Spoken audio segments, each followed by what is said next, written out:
Hello everybody and welcome to Essentials Plays Aurora 4X. We are last time had some things with setting up everything. We went 1 month into the game. Let's turn up the music a little bit. And yeah, I think we are ready to advance more quickly through the months. Because we are waiting a long time till we have discovered what trans-Newtonian things we can do with these minerals. And well, the expansion wing of the military academy is still underway and needs quite some time as well. So what we're going to do is set on auto turns.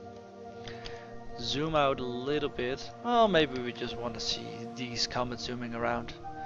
And we're gonna auto increment 30 days at a time while watching what happens.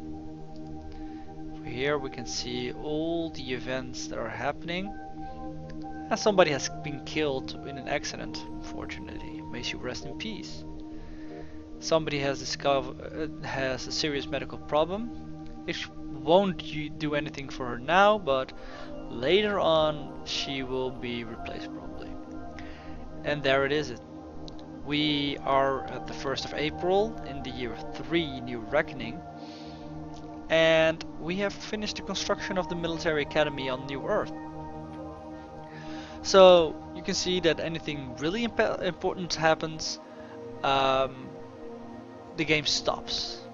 Now what we want to see is there some new officer that is really good or something like that, and mainly I'm looking for scientists that might have some background in construction so we can do it faster, but unfortunately we don't have it. We do have a logistics now with a higher bonus. I think I'm gonna cancel this, and our resource points are still available. So Monroe Innes, you did a really good job, but Prince Genty actually has a little bit more know-how, and it will shave off like what, 2 months I believe. Now our military academy is done. We have a level 2 military academy, and you can see we graduate 10 people per year. Awesome! And our industry is not doing anything right now anymore. But there are some other things that I would like them to do. So we are increasing the capacity for our shipyard, which is going really well. I'm really happy with this. We are 3,706. And something to know about these shipyards is the more you expand them, the faster they can keep expanding. That's quite important, I think. And what we also have in our New Earth is a maintenance facility with a maximum ship size. Right now it's only 1,000 tons. It's not that much. So we want to have a large maintenance facility in our home system. What this literally means is when you have ships that need maintenance, they don't need maintenance when they're in orbit of this planet, and their tonnage level is the amount of tonnage the ship is lower than the maintenance facility maximum ship size. So we're gonna put in some maintenance facilities, and let's put in about 20 of them. Will keep us busy a little bit too long, so let's make it 15. Oh wait, over here, 15, modify. When were we done with our research? The 8th of January. Well, we're gonna keep it in for now, and we'll see how far we'll get, but I think that would be quite useful to have. And as you can see right now, we don't have any shortage anymore of uranium, And the only reason why he saw a shortage is because our annual production plus stockpile was lower than all the resources we need to spend to build the military academy. And our military academy was being built in a span of about 2 years, so actually he needed to double this annual production, and then he would see how much resources we would have. And that was more than enough. As you also can see over here, the racial wealth, it started at 20,000 I believe, and you can see that we added 967 wealth last tick, which was a 30-day tick. So we're gaining more money, which we don't really have anything to spend it on. As you can see, our shipping line, it's not doing anything. And that's because there is pretty much nothing for them to do. Now let's auto increment the ticks, and we can see things that are happening over here. When I want to stop it for whatever reason, I can just click on the auto turns and it's done. And we're now at the 1st of January in the year 4. We still don't have anybody who can do this project better than our current researcher, so let's keep on going.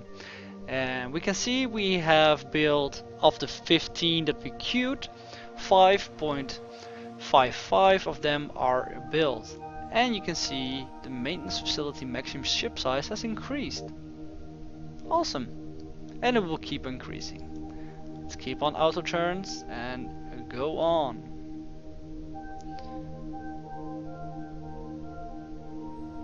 And I find it really useful to have this bottom view on as well. And if you don't know where it is, I checked it on and it's right over here. You can see options, you go to show events, and you just tick this button and ta-da, it appears. It's also useful for other things like jump point survey locations. You see some points coming in here, and a ship with special sensors for it can move around those points looking for jump points to another solar system. And well, right now we don't really need them, so let's turn them off. And you can also get information about bodies, like celestial bodies that is, like the Earth itself. You go to body info and you get all the information about that specific body. And there are many things you can do here. If you're interested in it, I suggest that you would look through these screens one by one, just tick it on and off. At the moment most of these options won't do so much for us, but we will show more of that later on. Alright, because we have something important to take a look at. A team on Earth, led by Prince Janity, has completed research into trans-Newtonian technology. This is exactly what we wanted. Congratulations, Prince Janity. You have done a fine job. Now we have so much more things to research all of a sudden. We know more about biology and genetics because we can construct terraforming modules while at least research them. And we have more construction and production things to do, defensive systems like better armor or shields. Wow, what's a shield? We didn't have shields before, but with these new minerals apparently we can create shields. And lasers, and different kinds of lasers even. And a lot of modules. Missiles, power propulsion. And this is what I want right now. Because right now we don't have really strong engines. And before we're gonna send out a ship, I don't want to let him use some old conventional rocket engine. Now, we're first gonna design a pressurized water reactor, and we have somebody who is actually specialized in power and propulsion, so she's gonna do it. And this is a base technology used for creation of power plants. Also a prerequisite tech for nuclear thermal engines. And this is where we're going for, the nuclear thermal engines. Power plants itself are used for providing power for example, laser weapons. Laser weapons require power, and with a power plant on board, you can provide that. So, because she is skilled in this particular, what do you call it? Tab,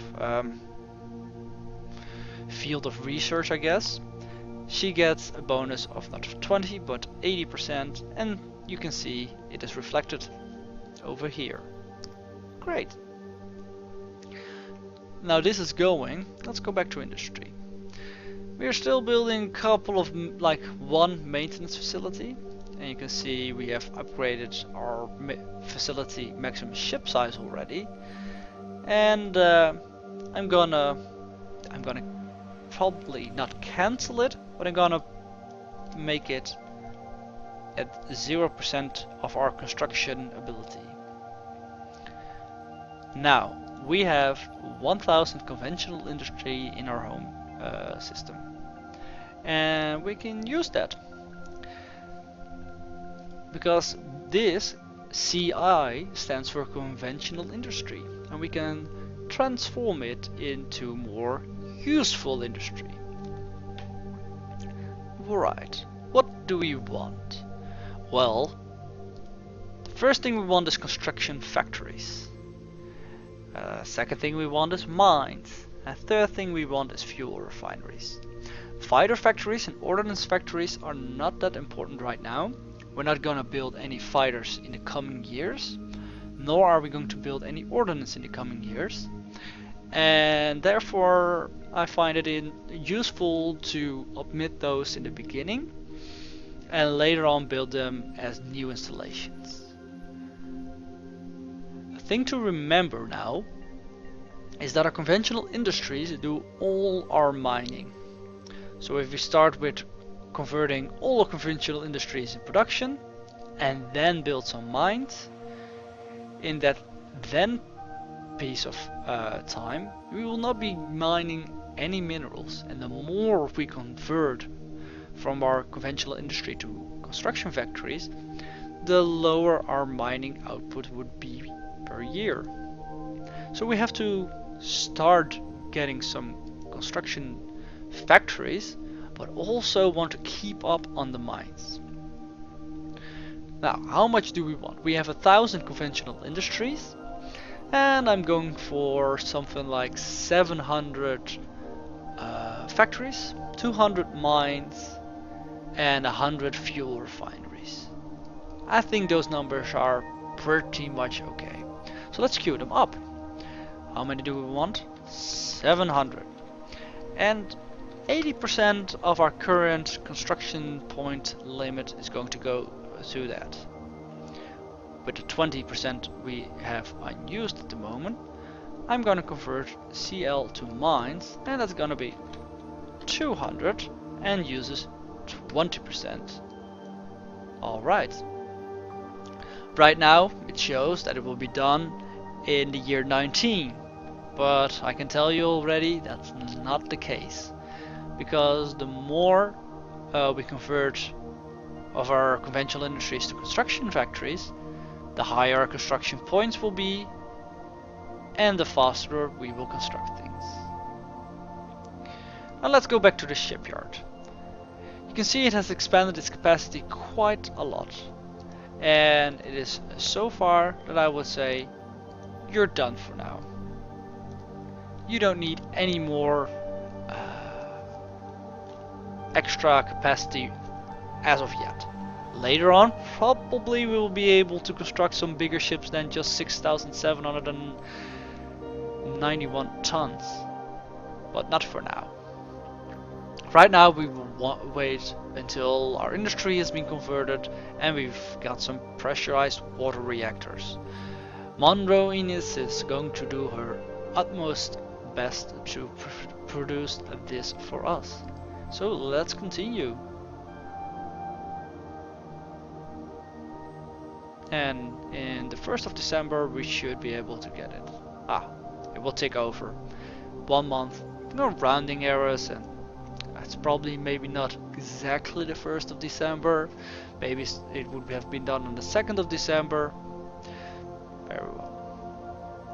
So now we have pressurized water reactors. Great. And that will lead us to the pebble bed reactor technology. And oh no, this is the later version actually. This is the next power plant technology. That's not what we want. We don't want a reactor. We want the nuclear thermal engine technology. A base engine technology for engine component designs. Provides 5 power per hull size of engine. More about hull sizes per engine and the power they provide later. But first, we want to put our best scientist on it. And you see the list is getting fuller. We even have a construction and production scientist right now, Jessica Stokely. Gonna make good use of her later.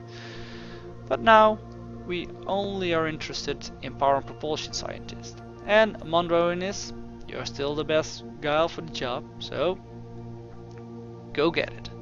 And this will be done the 21st of May, year 7. Let's go back to industry, see how they did. It's been about a year. Our construction has gone up by quite a lot, almost 50% extra. And you can see our estimated completion date is dropping rapidly. Also, we are converting the mines, and let's see our mining and maintenance.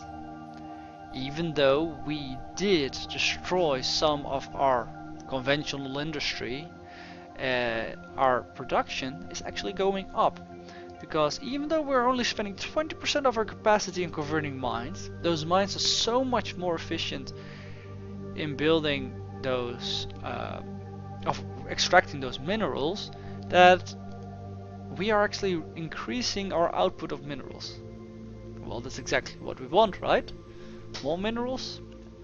Great. Our projected usage is again really high, but that's mainly because we're going to do, as of yet, 10 years before it's actually constructed. So in 10 years we will produce 9,000 tons of uranium. It's more than enough to actually fulfill all those projected usage. And if we will increase by, let's say, 30 days, you can see the stockpile is increasing and not decreasing. You can here see the numbers for recent stockpile, plus or minus. Great. So this is all going well, and our technology is going well as well. Let's keep on going. It's gonna take about a year, and then we have an engine design that we can use. It's gonna be ready in May. So there was an update that I wanted to show you.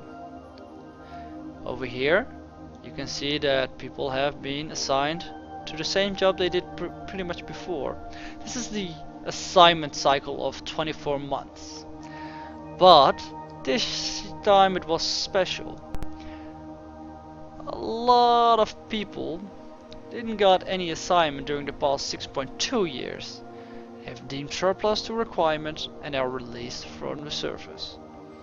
Go with early pension, we're not paying you any money anymore. After that, of course, we needed to have a couple of people promoted to fill the gaps in our command structure. And now we have finished the nuclear thermal engine technology. So I think it's about time we start designing our first ship. We're gonna make a new class, and it's gonna be called the Essex class. And if you have a good class name for this ship, you can post it in the comments.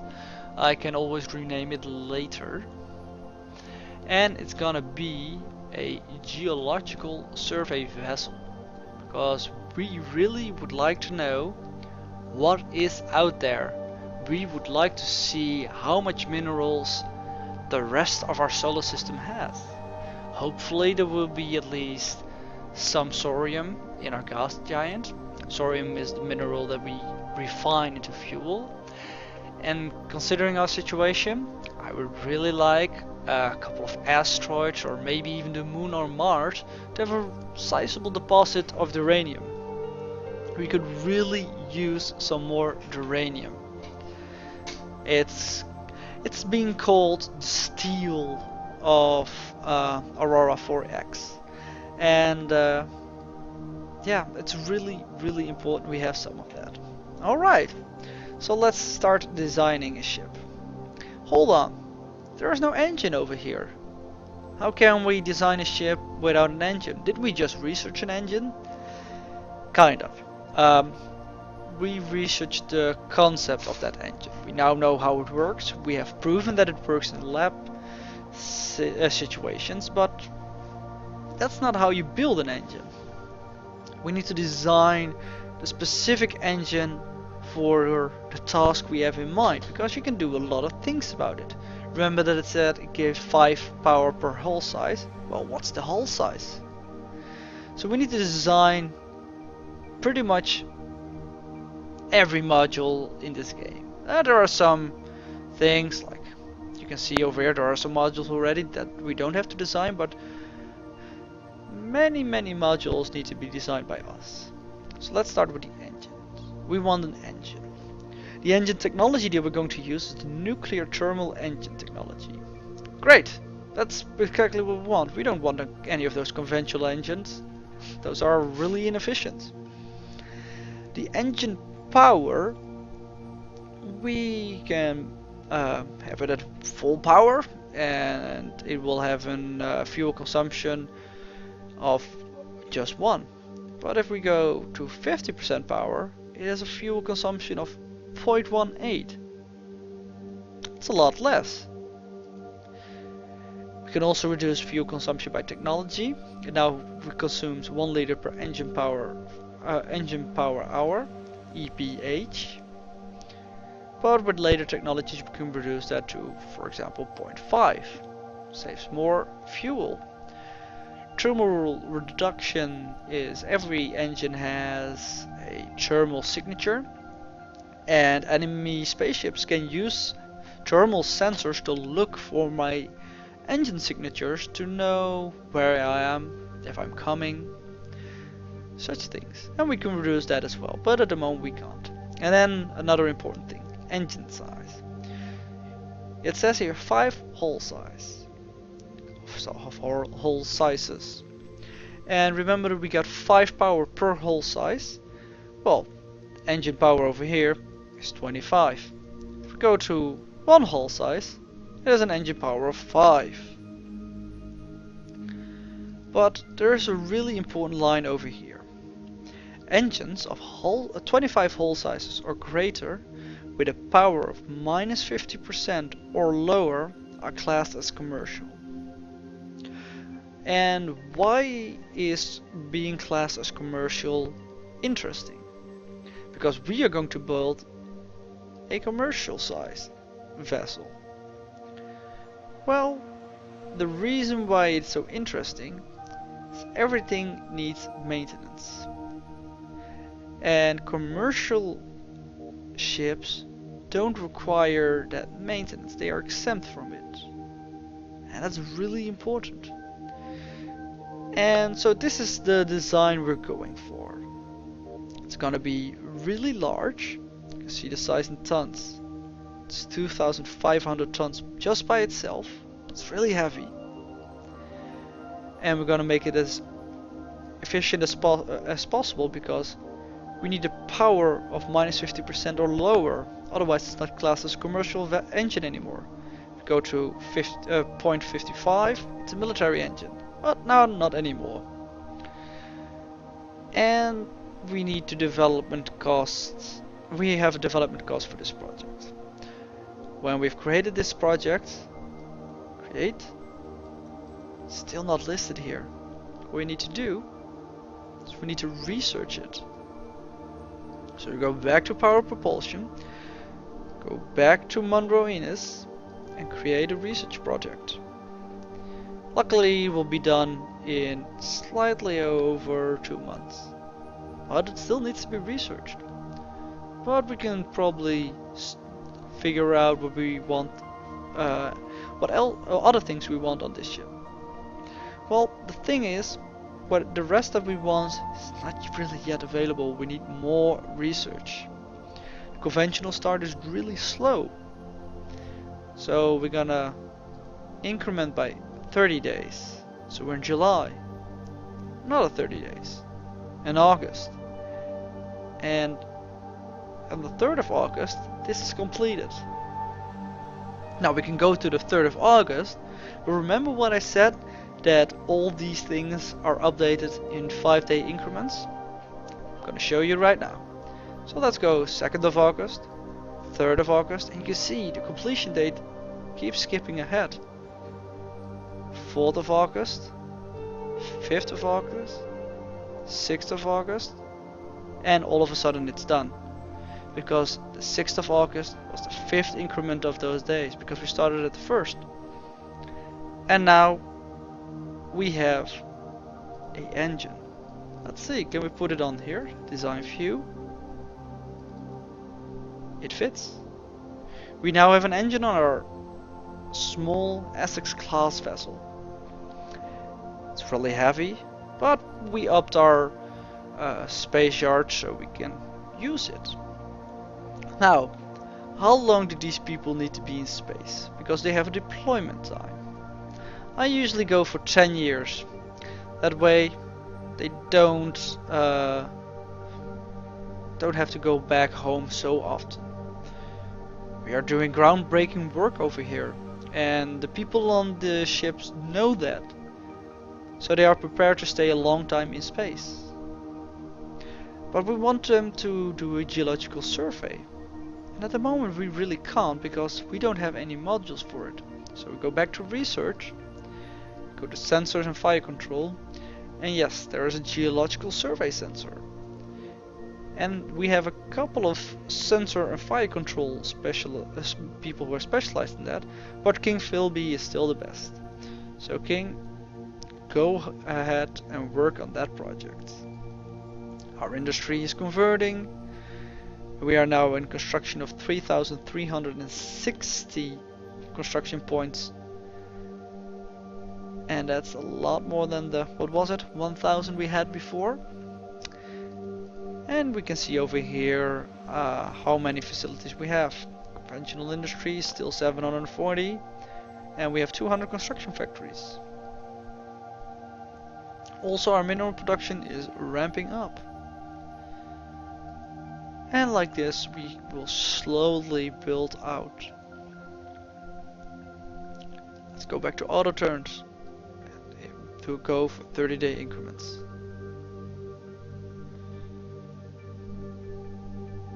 And a team has finished its research. Nothing really important happened in the meantime, so let's go back to the design view. And right now we have a passive sensor, the geological survey sensor. Let's put it on that ship. So now our ship is weighing 3,700 tons, which is quite a lot. And we can ship it like this. But it's not really efficient, because we have a deployment time of 120 months, but only a fuel reserve for 188 days.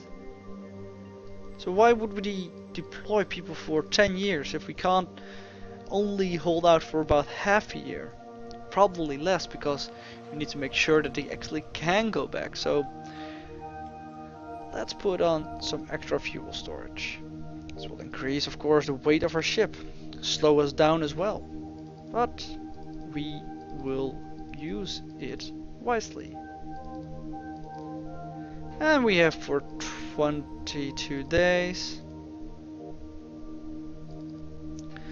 something like this, maybe one more. We have a nice and even 4,500 tons worth of ship. Still goes really fast compared to if we would have used a conventional engine, which would probably go at a speed of, I don't know, 80 kilometers per second. And we can go 3,000 days without a refuel. Pretty good. Alright, so this is going to be our first geological survey vessel. Gonna have about 2 of those roaming through our system and finding new minerals for us. Gonna lock in the design, close out of this window, and go back to our shipyard. Our shipyard is more than large enough. And because it was so large, I kind of went overboard a little bit with the engine. You can definitely put on a smaller engine, like 50% of the size. A hull size of 25 on the engine would still classify it as a commercial vessel, but I went a little bit overboard just so we can have it a little bit faster, and we can technically also use it for other ships that I might be constructing soon.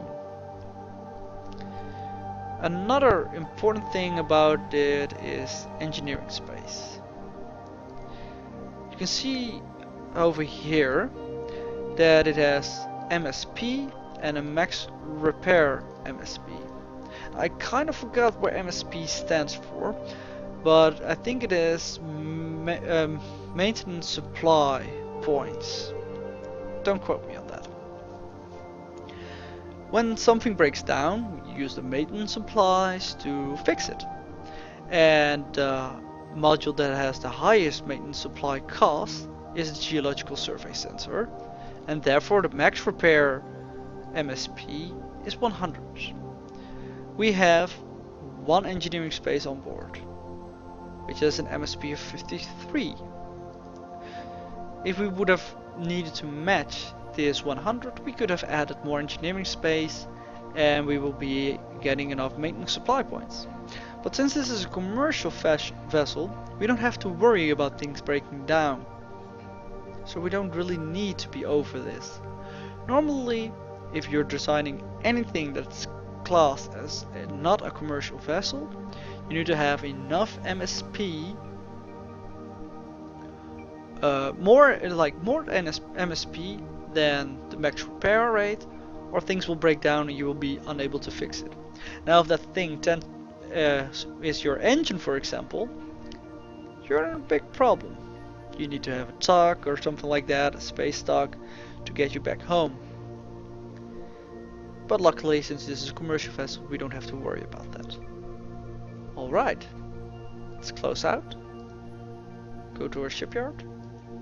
Now we want to retool the shipyard for a selected class. And it is going to be the GEV Essex. The GEV stands for geological vessel, because we decided that it is his hull is a geological survey vessel. This whole thing doesn't do anything else. It's only for ease of recognizing it over here and in other situations where you find a ship. So we're gonna retool it, and it says it will be done on the 6th of March in the year 8. It doesn't cost any build cost and no materials. Great, ta-da, we've finished. Normally it will require some minerals and some build points to retool the shipyard to another ship. But if the ships are quite similar to each other, for example, let's go back over here, we're gonna copy the Essex class, take away one of the fuel storage and lock in that design. You can see that retooling for the copy costs only a small amount of uranium and build cost. The further they are apart, the more it will cost. But we're gonna keep it nice. No, not an extra slipway. We're gonna have on no activity. Now we wanna construct a Essex, and we're gonna keep the Essex 001. It's gonna cost 380 build points, and it's gonna be, when it's done, sent to a task group. And these are the minerals we are required to put into it, which is quite some, but we have enough supply, except maybe uranium, because we are building so much, we might run into a shortage. I think we might run into a uranium shortage, but that's fine. We're not in a hurry anyway. Probably this ship will be built before that. And we're gonna add the task. And we can see in shipyard tasks that the SX-001 is being built. And it will be done on the 21st of September in the year 9. But that's gonna be in the next episode. Thank you guys for watching, and I hope to see you next time. Bye bye.